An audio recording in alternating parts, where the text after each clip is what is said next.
গুপ্ত শব্দটা আপত্তি না গুপ্তর অন্তর্নিহিত অর্থ না, এখানে গুপ্ত মানে আপনি শব্দগত যদি বিশ্লেষণ করেন তাহলে তো এটা খুব বড় অপরাধ না, কিন্তু যখন আপনি গুপ্ত দিয়ে পলিটিক্স করেন এবং গুপ্ত দিয়ে কারো দমন করেন, নিপীড়ন করেন, এবং এই নিপীড়নের মানে যে ধারাবাহিকতা এটাকে আমরা টেনে নিতে চান, যে 17 বছর যে নিপীড়নের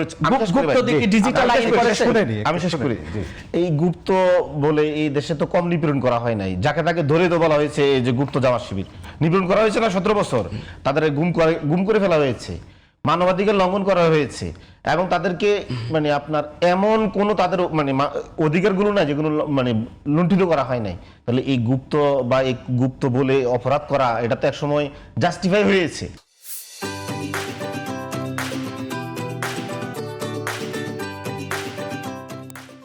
এবং এটা রাষ্ট্র স্পন্সর করছে, এটাকে রাষ্ট্র যে যাকে তাকে অ্যারেস্ট করে বলতে দেয় জামাতের লোক, আমি এই সন্দেহভাজন অ্যারেস্ট করে ফেলছি, গুপ্ত রাজনীতি করে, এরা গোপন রাজনীতি করে।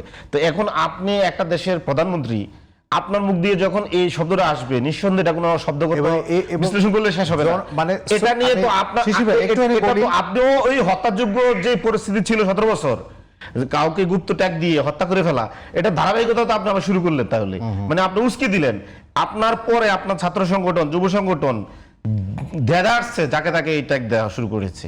তো আপনি তো বাংলাদেশের রাজনীতি এটা তো বিষাক্ত করেছেন।